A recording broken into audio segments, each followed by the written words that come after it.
So that's a good one. I kind of had a atypical journey, I would say. I've spent a lot of time in the corporate world.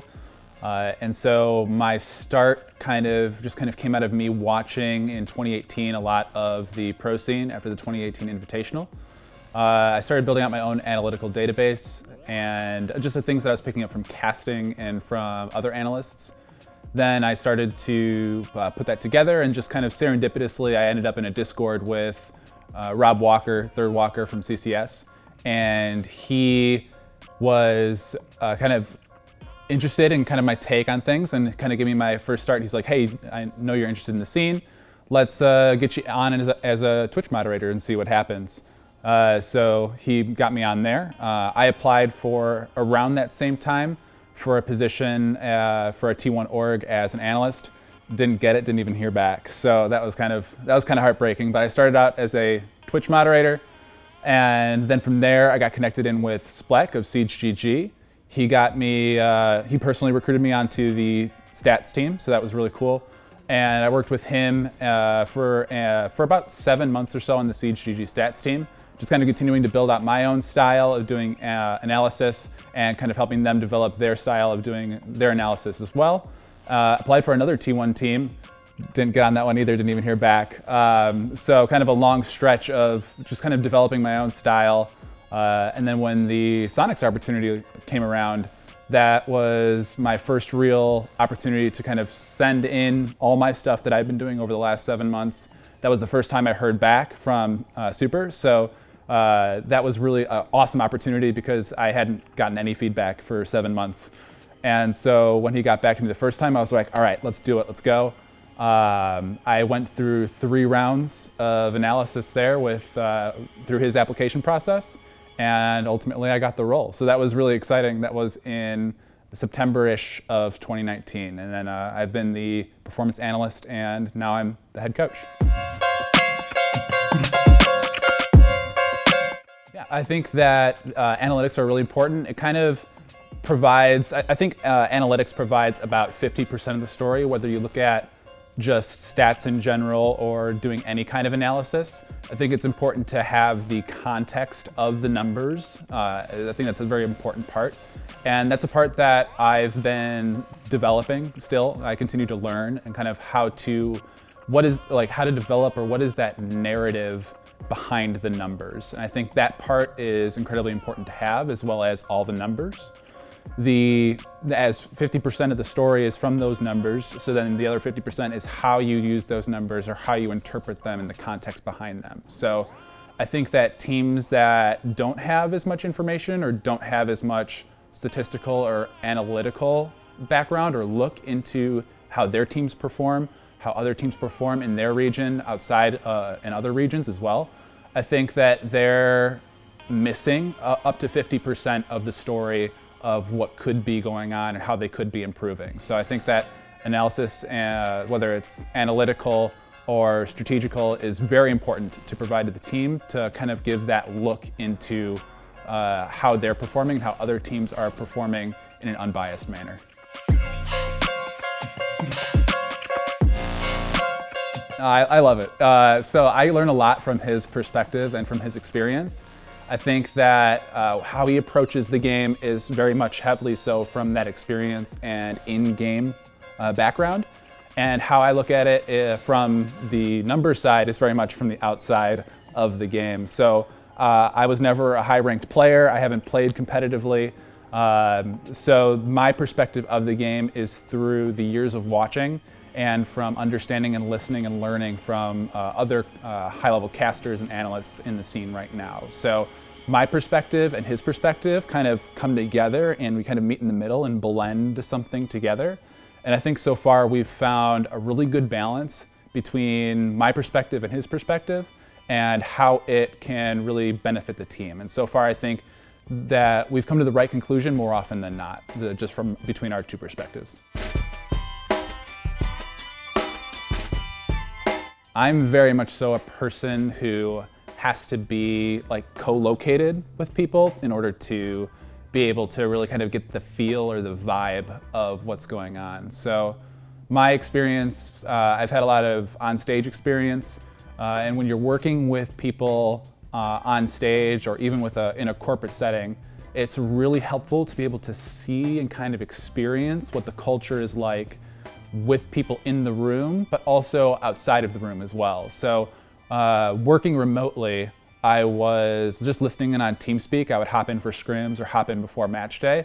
And that's often a very different dynamic than what's actually going on outside of it. So to be in the room and to be a part of their lives outside of the game is actually incredibly important, because I believe it provides a lot of context into how they interact in scrims, how they interact in matches, how they deal with stress, how they deal with just different certain situations. I think that it's really helpful to just kind of give the full picture of the person that you don't get just from hopping in just for scrims. I think like my role as a coach is to make sure that we just reset as quickly as possible. So after that game, everyone wanted to talk about what happened, what went wrong. And I think that's something that actually has plagued us in the past, where especially with having our subs come in, like we weren't able to kind of all look at each other and reset. Like I would listen and I would talk to our subs over TeamSpeak, but I can't like see them. I can't talk to them and kind of weigh how they're feeling. So I think like us all being in the room together for that first time in that first game against United, like we knew that there was something that could happen on Clubhouse, and ultimately it did. And after the game, everyone's like, hey, well, we just want to talk about it. And I was just like, hey, no, we just got to move on. We got to reset. And so I think we did a really good job of saying, just taking a deep breath, walking around, getting some water, and then coming back and then just hyping each other up again after that match and saying, hey, you know, that team that was up 6-3, that's the team that we are. So let's just go into this next map and show them what we're really capable of. I think on Coastline especially, starting on attack was really beneficial for us because it allowed us to just go right into that momentum. We're a really strong attacking team right now, so I think that really helped us roll into that 7-2 victory. So I think the whole team, I give them all props for just resetting after that and just going into that next map and playing to our strengths and what we had talked about prior to the game. I think right now, again, kind of coming back to my past corporate experience, I think something that I've learned a lot from there is the whole aspect of servant leadership. And I think that that's something that is kind of emerging right now within Rainbow Six Esports from professional coaching staff. And I knew that's something that I wanted to provide, or I could uniquely provide to any organization in Rainbow Six Esports, or esports in general even. So I think that is something that is often overlooked, is that you don't need to have all the answers all the time, but you do need to know how to work with the team and find and collaborate and facilitate an answer, so you can figure out a solution and move forward as a group. And oftentimes that collective ownership of everyone buying in and saying, this is our idea, this is our solution as a team, is really effective because everyone's bought into it and everybody's on board. So you know that there's going to be 100% commitment to that solution, rather than someone just saying, hey, this is my idea, this is what we're going to do, and someone being like, I don't really want to do that, I'll just go with it. That often that's detrimental to any team aspect. So I think going forward, like I'm really excited to just have that collective of minds on our team to be able to build any solution and any strategy going forward. With two guys from Europe on our team, I think it's very important to watch the European games, the European Pro League, or not Pro League anymore.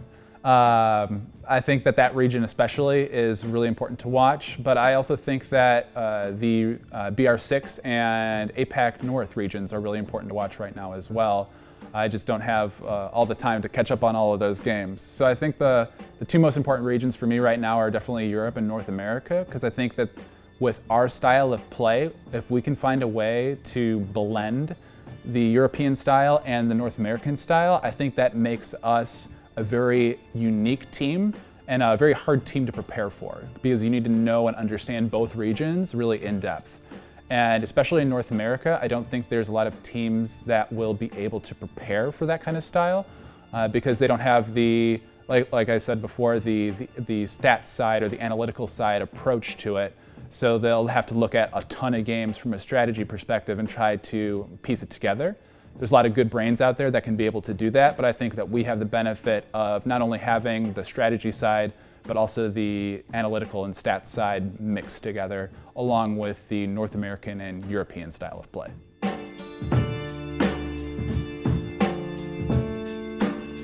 I have been a huge fan of Cloud9 since 2013.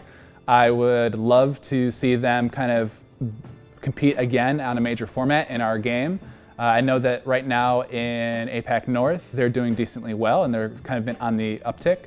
So I would love to play them at a LAN once we get back to the international majors going forward and to beat them. I think that that would be an awesome just journey for me personally, and that would be just a fun story to tell.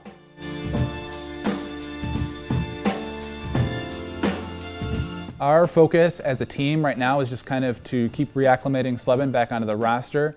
With all the visa troubles that we've had, we've just kind of been going at our own pace and just trying to figure out kind of what's next for us. And I think that this now is the first time that we can actually look forward and really start to plan out kind of what our future looks like. So for us, I know a big topic of conversation already has been the culture that we want to develop as a group.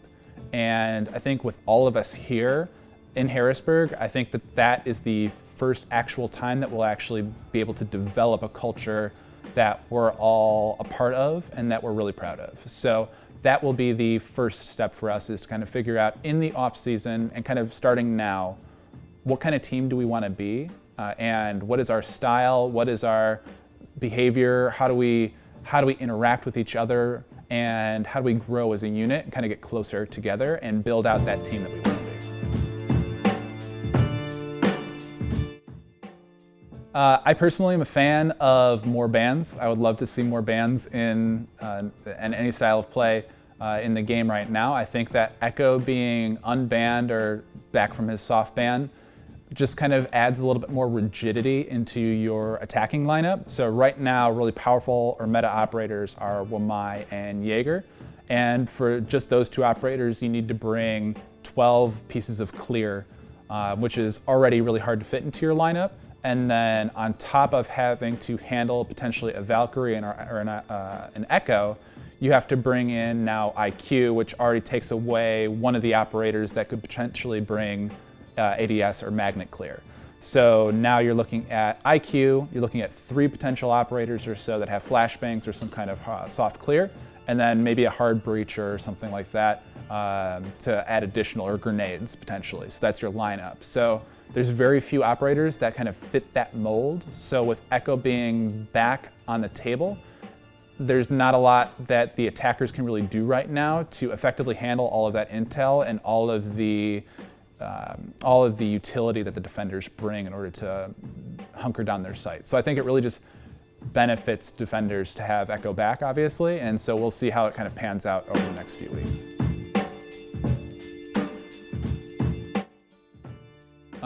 So to improve it in competitive play, I think that additional bans are necessary. I actually tweeted about this the other day. I think like a 6 operator ban, like 3 on each side, and then but being able to do either attackers or defenders in any of your bans would be really cool to see. So I think like Team 1 could have that first ban, then Team 2 does the second and third ban, Team 1 goes back and does the fourth and fifth ban, and then Team 2 does the 6th ban, and then they go into their just the standard play. I think that that would help a lot, and it allowed kind of the teams to have a more interesting and diverse macro strategy style of play coming into the game, because a team could ban predominantly defenders, another team could potentially ban predominantly attackers, and that's going to change the way that you prepare for every opponent and kind of how you go into not only your prep, but also how they prep for you, and I think that makes it more interesting. I think that also just adds a narrative element and a theory crafting element to any kind of casting, or even just to the analysts that are not in professional play right now. It just kind of adds an interesting story to tell, because you can kind of theory craft what those bans will be a little bit more than you can right now, as our bans are rather standard and meta right now. So I think that'd be really cool. An additional thing I would love to see, just from, again, my stats side, would be an API for the game. Right now there is something out there, I'm sure, but there's nothing public about an API. So I would love to have a public-facing API. I think that would really be cool from not only from an analyst perspective, but also to do things with the UI in-game and kind of have different tournament organizers potentially in the future customize their UI and kind of craft the viewing experience that they want. So I think that that would be really cool to see.